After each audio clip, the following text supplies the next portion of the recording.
Hey guys, and welcome back to Tom's Garage. I'm Thomas, and today you join me with the all-new Toyota Prius. This is the plug-in hybrid variant, and in this video I'm just going to give you a quick look of what the car is, what it's offering, and just really just experience like the size, space, textures, what the buttons do, things like that. So up front in the cabin, we do have a similar layout to what we have seen in the Toyota BZ4X. And what I mean by that is we've got two screens. Previous Prius models had this kind of centralized screen in the middle. In this cabin, we do have a little instrument display in front of the driver that's set back a little bit. So when you're driving, it kind of acts like a heads-up display almost. You don't have to take your eyes like too far down. It's quite novel. Do you know if the first time I did see it was the BZ4X. You'll get used to it if you're a Prius driver, things like that. Gives you information like your speed, your charge, EV mode, any warning symbols that you may have.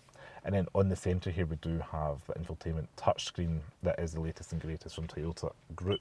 So it's fast responsive. You can touch buttons like so, and it's Apple CarPlay and Android Auto compatible. I will, check out the CHR video or one of my other Toyota product videos because I've went into a little bit more depth of it, but it's the same kind of base system there. It does say Prius below it in kind of this little print.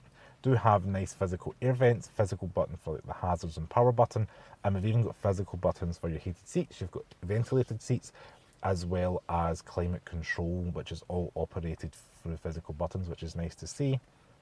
Down below that, we do have a multitude of chargers. We've got USB-C, fast chargers and cables there, 12-volt power outlet. We've got a little tray here, and then you can lift it up and it says hashtag hidden compartment.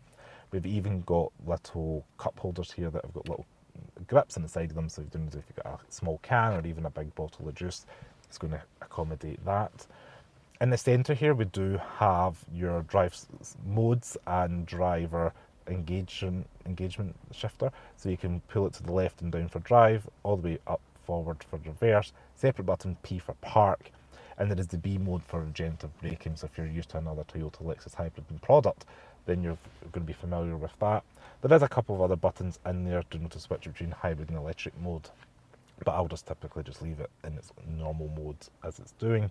In the drive mode itself is a little kind of small button which you can toggle between sport, normal, eco or custom. We do have a relatively useful and spacious cup holder stroke centre console here, but you could maybe put other things in there, maybe cans of juice or a wallet, something like that. There is more USB-C chargers in there as well, and we do have a little bit there for you can put the wire through for your phone, to charge it if it was going to sit in that little kind of dinket there. Decent sized glove box. Materials of the cabin up front are pretty alright. In front of the driver, there's different texturized plastics comparison to the passenger. It gets this like kind of funky geometric print, and then like a soft touch dash up front. Everything's logically laid out, so it's quite an ergonomic cabin. The buttons are nice and easy to reach. Your memory seats are on the right here. Auto mirrors, auto doors, child lock buttons. But the full release of physical buttons down on the right hand side. And on the steering wheel, we do have controls for like your telephone and volume, voice operated things on the left. Right hand side is like your cruise controls. That's kind of replicating what you've seen in other Toyota Lexus products.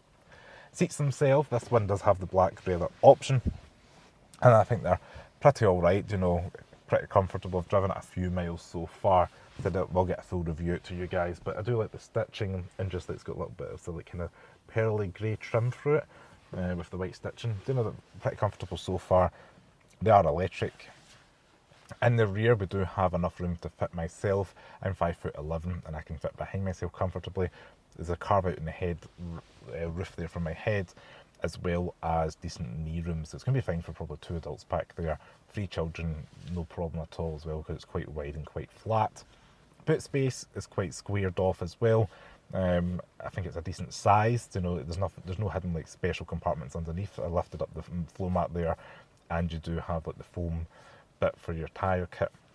But there is little dinkets down each side of the boot to kind of maybe store like a first aid kit or something like that.